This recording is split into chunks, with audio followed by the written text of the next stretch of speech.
여러분 안녕하세요. 저는 여러분들의 좋은 친구 김선생입니다. 여러분들 학습 의욕을 고취시키고 기억력을 높이기 위해 11월 5일부터 저를 지지해주시는 분들과 채팅방을 잘 보시는 분들 및 채팅방, 매주 퀴즈 이벤트를 적극적으로 참여하시는 투자자들에게 행운 추첨에 당첨될 기회가 주어집니다. 또한 저녁 수업 핵심 내용을 일주일에 3회 이상 제출하셔도 행운 추첨에 당첨될 기회를 드려요. 공식 웹사이트에서 아카데미 혜택 섹션에서 추첨을 통해 최소 4,000원 커피 쿠폰, 최대 현금 500만원까지 추첨 가능하십니다. 또한 2개월 연속 저녁 수업의 핵심 내용을 기록하면 맥북 에어 15인치를 선물로 드립니다. 매일 밤 채팅방 777로 출석 체크하시면 스타벅스 커피 쿠폰 4,000원을 받으실 수 있습니다. 홍콩 항생지수 관련 상품을 매수해 본 적이 있나요? 홍콩 주식시장은 지난 2년 동안 계속 약세를 보이면서 항생중국 기업 지수 HSCI와 관련된 주식 연계증권 ELS의 영향을 받았습니다. 많은 투자자들은 내년에 만료되는 2021년에 3년 만기 채권 상품을 매수했습니다. 고정 수입이라고는 하지만 실제로는 위험합니다. 즉, 가격이 너무 많이 떨어지면 손실을 보게 되는 구조입니다. 그래서 손실이 이제 3조 원에 이르렀습니다. 기본적으로 한국의 5대 주요 은행에서 판매하고 있습니다. 따라서 많은 투자자들이 은행에 사기를 당했다고 현재 의견을 제기하고 있습니다. 현재 금융감독원이 조사 중이며 항생중국 기업 지수가 계속해서 하락할 경우 손실은 더욱 확대될 것이며 이들 은행과 증권사들은 집단소송에 직면할 수도 있습니다. 아마도 은행 자체가 상품을 만들 때 완전히 생각을 못했을 겁니다. 텐센트, 알리바바, 샤오미 등 50개 대기업이 모두 선정됐기 때문입니다. 그해 전은 또한 주가 수익률이 이미 역사적 최저치로 떨어졌기 때문에 항생기술을 바닥에서 매수하는 것을 고려했습니다. 그런데 조사와 분석을 해보니 시장 사이클이 틀리고 모두가 주가 수익률 지표를 볼 수 있는데 왜 시장이 오르지 않았을까? 나중에 알고 보니 정말 바닥까지 떨어졌습니다. 그래서 저는 종종 모든 사람과 관점을 공유합니다. 즉, 상승하지 않는 주식에 투자할 수 없다는 것입니다. 펀더멘털, 기술적 측면 중 적어도 하나는 상승세를 보이고 있으며 이상적인 것은 둘 다 상승세를 보이고 있습니다. 항생기술에서 돈을 잃은 투자자들이 앞으로 이 점을 잘 이해하기를 바랍니다. 오늘과 내일에는 몇 가지 이벤트에 주목해야 합니다. 먼저 오늘 낮 동안 한국은행은 금리 결정을 발표했습니다. 오늘 밤 연준의 베이지북 크레인 북과 내일 밤 연준에서 3위 인물의 연설을 앞두고 있습니다. 한국은행의 금리 결정과 관련하여 다음과 같습니다. 한국은행은 올해 1월 금리를 마지막으로 인상한 이후 3.5%를 유지해왔고 이번에도 기준금리를 동결했습니다. 한국은행은 내년 물가상승률 전망치를 2.4%에서 2.6%로 올해는 3.6%로 상향 조정했습니다. 이는 금리가 더 오랫동안 높은 수준으로 유지될 것임을 의미할 수 있습니다. 지난달 우리나라 물가 상승률이 예상외로 가속화되고 가계부채가 급증했기 때문에 한국은행은 계속해서 고금리를 유지해야 합니다. 이와 함께 반도체를 중심으로 한 수출이 회복되기 시작했고 이는 한국은행가에 계속해서 금리를 인상해도 경제에 장애가 되지 않을 것이라는 확신을 줍니다. 그러나 부채가 있는 집안에는 손해를 끼칠 것입니다. 다른 데이터에 따르면 경제 모멘텀이 둔화되기 시작하고 있습니다. 소비자 신뢰지수는 4개월 연속 하락세를 보였고 기업 신뢰지수 역시 6월부터 하락세가 시작됐다. 이에 한국은행은 내년 경제성장률을 당초 전망보다 낮은 2.1%로 전망하고 올해 성장률 전망치를 1.4%로 유지하였습니다. 추후 시장은 미국의 통화정책에 더욱 관심을 갖게 될 것입니다. 우리가 고금리를 유지하는 또 다른 이유는 부득이하게 금리를 인상하기 때문이다. 미국이 금리 인하할 수 있다면 저희도 내년에 금리를 인하해야 합니다. 현재 시장에서는 연준이 내년 2분기부터 통화정책을 완화하기 시작할 것으로 예상하고 있습니다. 그러나 그 규모는 줄어들 것이며 금리는 2025년 말까지 상대적으로 높은 수준으로 유지될 것입니다. 그래서 내년 하반기부터 금리 인하를 시작할 수도 있으며 다시 말해 상대적으로 좋지 않은 시장 상황이 앞으로 36개월 더 이어질 수도 있습니다. 연방준비제도 회의에 관해 요약하자면 다음과 같습니다. 연준의 베이지북 관련 시장 기대치는 다음과 같습니다. 1점 경제활동이 둔화되었습니다. 2점 비필수품에 대한 소비자 지출 감소. 또한 금리 선물 데이터에 따르면 시장에서는 연준이 내년 5월까지 적어도 한 번 금리를 인하할 것으로 예상하고 있습니다. 연준의 전형적인 네파인 네스터는 추가 금리 인상 여부는 수치에 달려있다고 언급했습니다. 필립 아킨, 금리 인하를 논의하기에는 너무 이르며 금리 인상은 여전히 가능합니다. 필립 어스틱, 인플레이션의 둔화가 계속될 수 있다는 확신이 점점 커지고 있습니다. 이를 3위는 모두 내년 FOMC 표결위원인데 현재로서는 상당한 차이가 있습니다. 시장의 긍정적인 영향과 부정적인 영향이 혼재되어 있습니다. 내일 밤 연준의 세 번째로 강력한 인물인 뉴욕 연준 총재 겸 굴스비 연준 부의장이 연설을 할 예정입니다. 그는 네파이며 그의 기존의 태도는 2% 인플레이션 목표에 도달하려면 아직 갈 길이 멀다는 것이었습니다. 따라서 시장은 기본적으로 이러한 기대에 영향을 받습니다. 전반적으로 주식시장의 좋음과 나쁨의 비중은 약 6대 4입니다. 내일 주식시장은 장중 변동 상승으로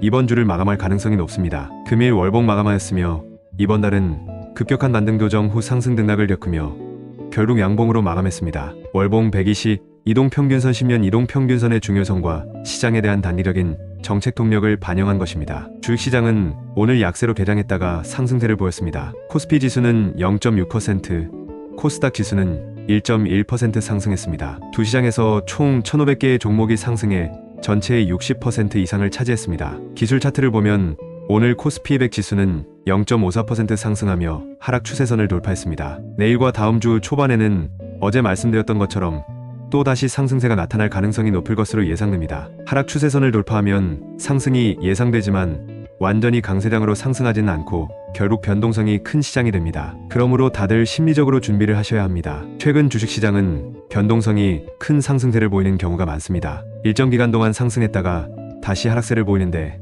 이는 꽤 자주 발생합니다. 자금 흐름으로 볼 때 외국인 투자자들이 매도 포지션을 완전히 청산하지 않은 것은 분명합니다. 8월부터 10월까지 계속 공매도를 보였으며 이는 하반기에도 외국인 투자자들이 국내 주식시장에 공매도를 해왔다는 것을 반증합니다. 기존의 매도를 거친 후 아직 그 흐름이 끝나지 않았습니다. 저희는 90일 이내에 완전히 종료되지 않을 수 있다고 예측합니다. 이는 해당 비중이 일부 유지되고 해당 시점에 연장될 수 있음을 의미합니다. 이는 저희가 통화 정책에 관해 언급할 때 발생하는 하락기가 연장되는 것입니다. 36개월 정도의 하락기간이 있을 것으로 예상된다고 합니다. 외국인 투자자들이 포지션 청산에 그렇게 오랜 시간을 투자하는 이유는 결코 높은 가격의 매도 포지션을 청산하기 위해서가 아닙니다. 시간으로 공간을 거래하기 위해서는 저가 포지션을 유지해야 하고 그렇게 되면 이 시장은 다시 하락할 것입니다. 실제로 공매도 금지가 외국인 투자에 어떤 영향을 미칠까요? 우리는 과거에 시장 하락을 관찰할 때 때때로 패턴이 있었다는 것을 알고 있습니다. 이는 시장에 지속적인 하락이 있다는 것을 의미하며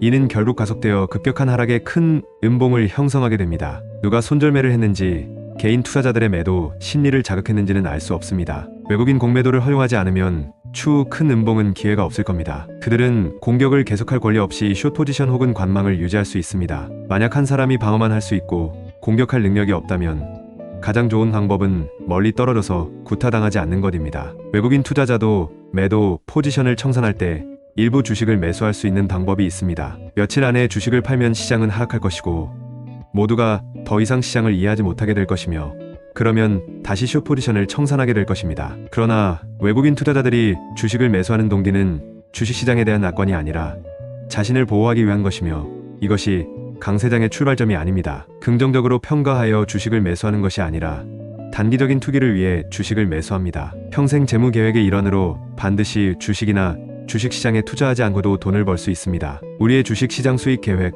특히 초단기 부분은 원래 이러한 수요를 고려했습니다. 그러나 시장의 큰 변동으로 인해 때때로 흐름이 매우 불안정하기 때문에 우리는 여전히 우리가 벌어야 할 돈을 최대한 활용하려고 노력하며 시장이 올라갈 때 더 많이 벌고 시장이 내려갈 때 덜 잃습니다. 따라서 KOSPI 200 지수, KOSPI 지수, KOSDAQ 지수의 현재 목표는 다음과 같습니다. KOSPI 200 344부근, KOSPI 2535 목표가 도달 후 여러분, 저희의 새로운 주목하는 목표는 2573부근입니다. 코스닥 여전히 850부근에 도달할 것으로 예상합니다. 여러분, 자본 흐름 모니터링을 통해 현재 단계의 몇 가지 주식을 살펴보겠습니다. 주봉에서는 지난주 시장의 전반적인 하락으로 인해 대부분의 주식이 음봉을 형성했습니다. 하지만 이번 주에는 일부 종목이 전주의 음봉의 고점을 돌파하는 동시에 안정적인 형태의 추세를 보였습니다. 그 중에 주식시장 수익계획에서 보유하고 있는 단기 SK스퀘어도 포함되며 SK스퀘어의 펀더멘털에 대해서는 추후 자세히 말씀드리겠습니다.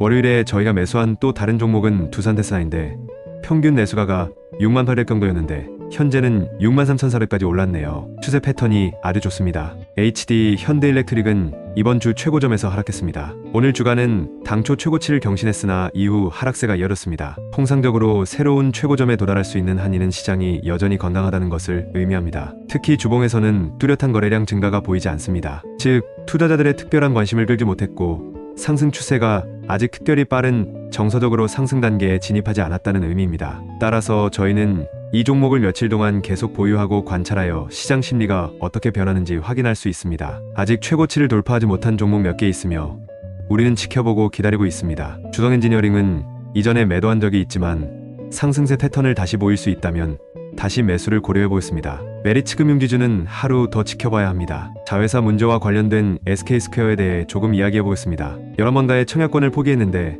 해당 자회사가 사실상 가치가 거의 없는 자산이고 돈을 쓸 필요가 없다는 것이 가장 주된 원인이었습니다. 저도 매수하지 않는 것에 동의합니다. 시장은 내년 실적에 대해 매우 좋은 기대를 갖고 있으며 이 종목은 여러번과 같은 정크회사를 소유하고 있기 때문에 아무도 이 종목을 매수하지 않습니다. 지인이 이 사건에 대해 어떻게 생각하는지 전에 저에게 물었습니다. 단기적인 하락으로 이어지는 어리석은 투자자들이 분명히 있을 것이라고 말했습니다. 하지만 분명 빠르게 반등할 것입니다. 해당 이유 때문에 주식을 판 사람들은 왜 그 주식을 샀는지 모르실 뿐입니다. 월봉에서 오늘 월봉이 마감되기 때문에 월봉 전체가 큰 양봉을 형성하고 있어 이번 월봉의 추세는 매우 건강합니다. 이전 충격 범위와 비교하면 이제 좋은 돌파구가 달성되었습니다. 그래서 내일 우리는 그것이 빨리 상승하는지 볼 것입니다. 상승세가 둔화된다면 이전에 설정된 목표인 52,000이 여전히 유효할 것입니다. 상승세가 빠르면 스윙거래의 수익을 극대화하기 위해 보유 시간을 연장하는 것을 고려할 수 있습니다. 간단히 말해서 나는 아랫꼬리에서 양봉이 늘어나는 추세는 일반적으로 긍정적으로 생각합니다. 추세가 거의 끝나지 않는 한 우리는 사전에 대응할 것입니다. 그러나 현재 시장은 여전히 건강합니다. 게다가 최근에는 외환에 관해 많은 질문을 받았습니다. 그래서 저는 오늘 밤 여러분과 이야기를 나누고 자주 묻는 몇 가지 질문에 답변해드린 기회를 가지려고 합니다. 제가 겪은 경험과 함정을 여러분과 공유하겠습니다. 저는 2011년부터 금시장과 외환시장을 주목해왔습니다. 둘 다 CFD 차익 계약을 맺고 있기 때문에 거의 동일한 유형의 자산입니다. 외환시장에 가장 큰 영향을 미치는 요인은 무엇입니까? 첫째, 중앙은행의 통화정책이다. 외환시장의 변동은 기본적으로 중앙은행의 통화정책과 중앙은행의 통화정책에 대한 전망에서 비롯됩니다. 미국의 통화정책은 물론 저희가 거래하는 특정 외환의 통화정책도 모두 여기에 포함됩니다. 일반적으로 저희는 주식시장의 장중과 마찬가지로 미국 달러를 글로벌 기축통화로 생각합니다. 그 외 모든 통화는 미국 달러를 기준으로 가격이 책정됩니다. 예를 들면 1원이 몇 달러인지 혹은 1달러가 몇 원인지를 따지는 기축통화입니다. 또한 1원은 몇 엔화인지 1엔화는 몇 원인지 등의 크로스 통화가 있습니다. 우리 원화는 일본 엔화로 직접 환전되지 않기 때문에 보통 미국 달러로 먼저 환전한 뒤 상대방 통화로 환전하지만 님의 플랫폼에서는 직접 환전으로 표시됩니다. 이것은 교차 통화입니다. 단기 거래를 하면 미국 달러를 기준 통화로 하는 스프레드 매매 스프레드가 더 낮다는 것을 알 수 있습니다. 교차 통화 거래를 직접 수행하면 스프레드가 더 커지고 거래 비용도 높아집니다. 수수료 지불 외에 스프레드도 지불해야 하므로 거래 시 이 점에 유의해야 합니다. 외환시장은 장외 거래로 이론적으로 거래의 90%는 은행 간 외환시장이나 유동성 공급업체 톰슨 로이터, EBS 등에서 이루어집니다. 스프레드는 가장 큰 비용 중 하나이며 때로는 수수료보다 높을 때도 있습니다. 시장과의 거래 외에도 해당 거래의 플랫폼은 중재거래 외에도 유동성 공급을 해주는 역할을 하고 이는 이익과 관련되어 있습니다. 플랫폼이 유동성 공급 역할을 하면 상대방이 되어 돈을 벌면 돈을 잃고 돈을 잃으면 돈을 벌게 됩니다. 이것이 많은 사람들이 플랫폼의 정당성에 대해 걱정하는 주된 이유 중 하나입니다. 만약 IBKR처럼 가장 형식적인 플랫폼을 찾으면 제약이 많습니다. 예를 들어 레버리지가 매우 낮고 일부 통화의 스프레드가 크며 세금 계정 등 다양한 정보를 입력해야 합니다. 그러나 모든 거래를 중재하고 경쟁하지 않도록 보장할 수 있습니다. 환율에 영향을 미치는 요인에 대해서는 주로 통화정책을 중심으로 일부 거래를 진행해왔습니다. 예를 들어 2014년 유럽중앙은행의 통화정책에서는 우리는 2010년부터 미국이 세 차례에 걸쳐 양적 완화를 실시했다는 사실을 알고 있습니다. 처음에는 미국 재무부가 채권을 목표로 삼았지만 미국 정부는 재정정책을 통해 경제를 활성화하기 위해 연준에서 차입할 수 있었습니다. 지방채와 회사채 매입하고 총 3차례에 걸쳐 양적 완화를 실시했습니다. 이후 미국 경제는 빠르게 회복했습니다. 그러나 동시에 유럽, 일본 등 국가와 지역은 여전히 부채 위기에 직면해 있습니다. 그래서 2014년부터 당시 유럽중앙은행 총재는 이탈리아인인 마리오 드라기였습니다. 2014년에 그는 제로금리 조치를 취했습니다. 실제로 미국을 모방한 후 3차례 양적 완화 정책도 시행했습니다. 이 과정에서 유로화 환율이 1.4에서 1로 하락한 것을 확인할 수 있습니다. 6월에서는 현재 금리 수준과 미래 금리에 대한 태도에 대한 중앙은행 총재의 기자회견 등이 포함된 금리 결의안을 매달 발표합니다. 중앙은행 부총재가 기자회견에서 우리 금리는 충분히 낮다고 말했던 때가 아직도 기억납니다. 그러나 드라기 중앙은행 총재는 금리를 계속 낮추어야 한다며 정면으로 반박했기 때문에 그는 매우 확고한 태도를 보였습니다. 그래서 주봉에서 위에서 하락하는 추세를 보였으며 이 선이 형성되는 날은 중앙은행의 금리 결정되는 날이었고 드라기는 금리가 인하될 것이라고 말했습니다. 이것이 제 공매도의 출발점이 되기도 했습니다. 이후 상황은 매우 좋아졌습니다. 왜냐하면 중앙은행장의 태도가 매우 확고했고 그는 미국을 따라가며 2015년 초까지 금리를 낮추는 정책을 끝까지 시행했기 때문입니다. 이것은 또한 외환시장에서 나의 가장 크고 가장 긴 거래가 되었습니다. 그런데 2015년 초 또 다른 기회에 저는 돈을 전혀 벌지 못했습니다. 제 능력에 문제가 있어서가 아니라 외환시장에 문제가 많았기 때문입니다. 유로에는 모든 유럽 국가가 포함되지 않습니다. 예를 들어 영국은 당시 파운드를 사용했습니다. 영국은 EU에 속해 있지만 파운드화를 사용합니다. 스위스는 스위스 프랑 CHF를 사용합니다. 스위스의 핵심 경제 모델은 유럽의 수출과 관광을 기반으로 하기 때문에 EUR-CHF 환율이 1.2보다 낮아서는 안 된다는 정책을 세웠습니다. 스위스 프랑은 어쩔 수 없이 계속 가치를 올렸습니다. 차트 날짜로 확인하실 수 있습니다. 유로화 약세로 인해 스위스로 많은 자금이 유입되면서 CHF의 가치 상승이 촉진되었습니다. 처음에 스위스 국립은행은 여전히 저항하며 언어적, 물리적으로 개입하며 많은 돈을 썼습니다. 이후 스위스 국립은행은 결국 이 정책을 유지하지 못하고 갑자기 1.2 정책 종료를 발표했습니다. EUR-CHF는 30분 만에 1.2에서 0.8로 떨어졌습니다. 그전에는 정부가 적극적으로 갈등을 유발하는 많은 거래에 참여했습니다. 시장은 차익거래의 기회를 이용하게 되며 대부분의 경우 정부는 정책을 폐지했어야만 했습니다. 그렇기 때문에 1.2 정책은 확실히 폐지된 것으로 알고 있습니다. 당시 저는 EUR-CHF 매도 거래에 참여하여 스위스 국립은행의 거래 상대방이 되었습니다. 정상적인 상황에서는 전액 수익을 낼 수 있어야 하지만 실제로는 그렇지 않았습니다. 왜냐하면 외환 플랫폼은 정책이 발표되자마자 모든 거래를 동결하고 정책 폐쇄 합의를 했기 때문입니다. 1.2에서 0.8을 벌 수 있었지만 1.17의 플랫폼에 의해 제 포지션이 강제로 무너졌습니다. 결과적으로 50만 달러는 아니고 조금 멀었습니다. 외환 문제는 여기서 끝나지 않습니다. 이길 금리 스프레드도 있기 때문입니다. 당시 EUR-CHF의 이길 금리 스프레드는 하루 0.1%가 넘었는데 이 논리를 설명해 드리겠습니다. 외환거래에서는 레버리지를 사용하지 않는 것이 거의 불가능합니다. 예를 들어 1만 달러로 100만 달러의 통화 가치를 거래할 수 있습니다. 여기에는 두 가지 이유가 있습니다. 첫 번째는 환율 변동은 상대적으로 적습니다. 2021년에는 원화 대비 미국 달러 환율이 상승세를 보였습니다.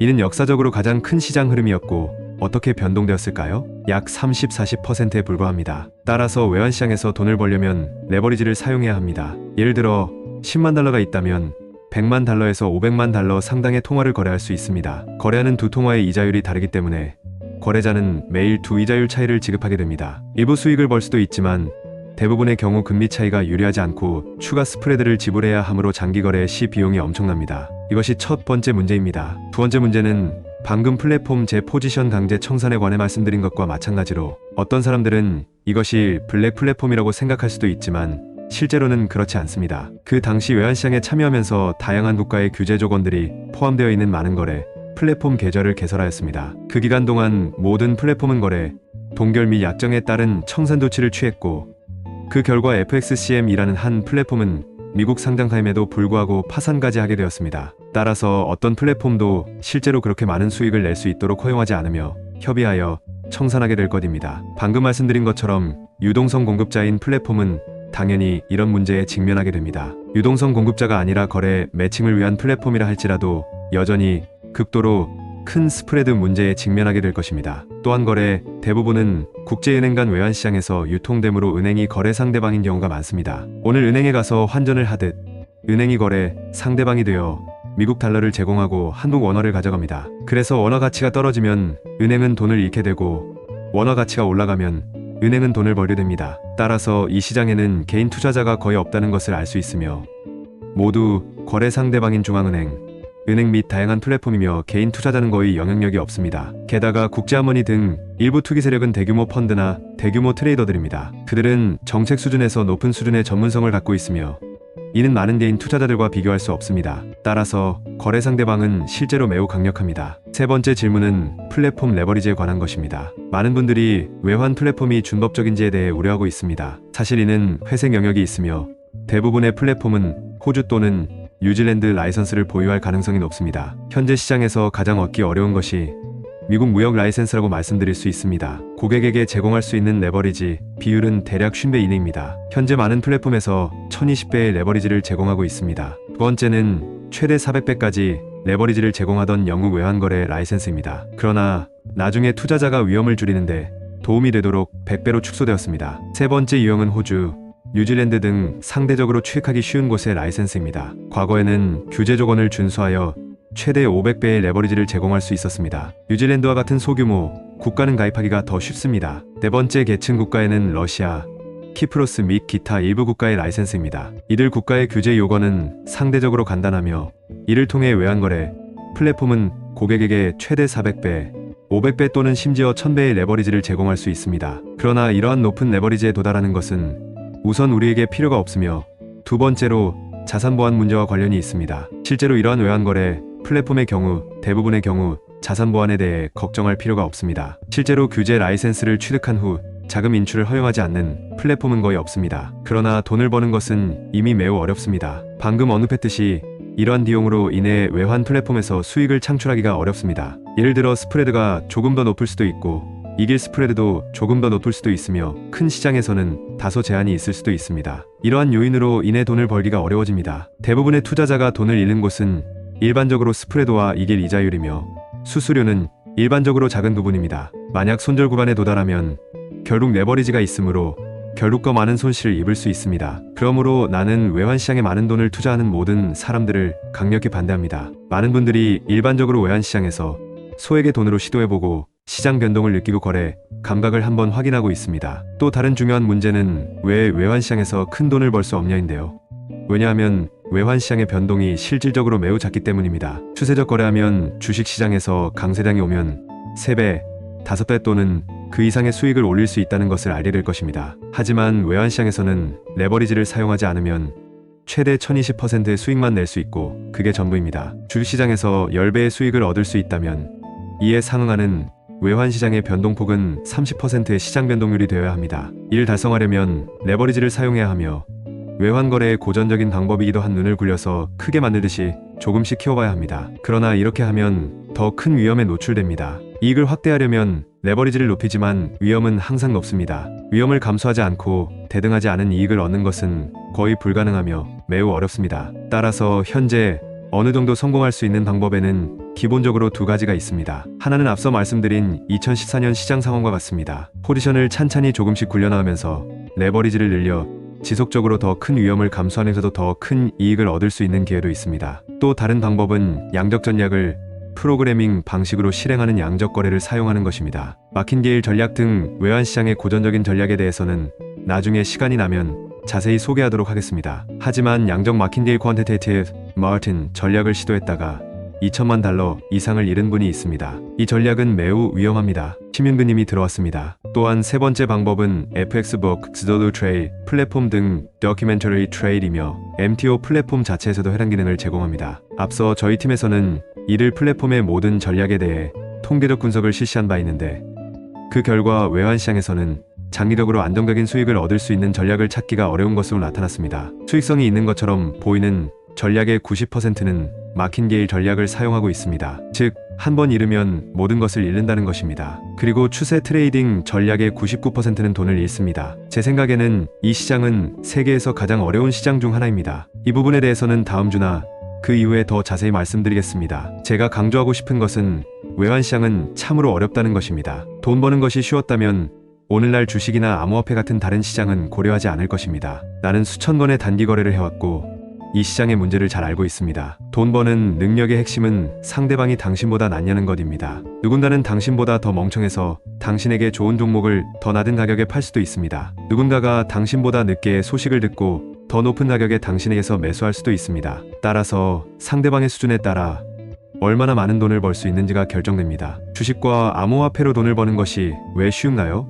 상대방이 멍청하니까요. 주식시장의 상대는 일부 전문기관일 수도 있지만 개인 투자자나 당신만큼 회사를 잘 모르는 사람들도 있습니다. 프로젝트 당사자를 제외하면 거의 모든 투자자가 개인 투자자이기 때문에 시장 사이클이 운영하기 더 쉽다는 것을 알 수 있습니다. 따라서 서로 다른 시장 간의 차이를 느낄 수 있으며 외환에 큰 돈을 투자하지 마세요. 이 정보가 해당 분야에 관심이 있는 분들에게 도움이 되기를 바랍니다. 마지막으로 오늘의 내용을 요약해 보겠습니다. 첫째, 코스피 200 지수가 저항선을 돌파하면서 시장 반등세가 이어질 것으로 예상됩니다. 그러나 반등은 너무 오래 지속되지 않을 수 있으며 며칠 안에 다시 하락할 수 있으며 이는 정상적인 현상입니다. 특히 월봉 종료 시점에서 돌파로 인해 12월 초에는 시장이 다시 상승할 것으로 예상되지만 12월 중순에는 하락세를 보일 수도 있다는 점을 주목할 필요가 있습니다. 둘째, 우리가 보유하고 있는 종목 중 일부가 지난주 음봉 최고 수준을 돌파했고 이들 종목은 지속적으로 더욱 좋아질 겁니다. 아직 돌파하지 못한 종목에 대해서는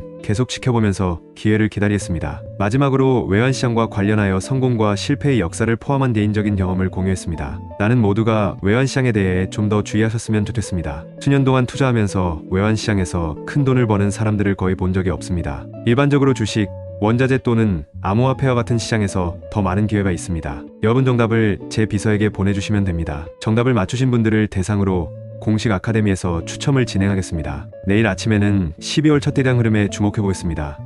내일 뵙겠습니다. 여러분.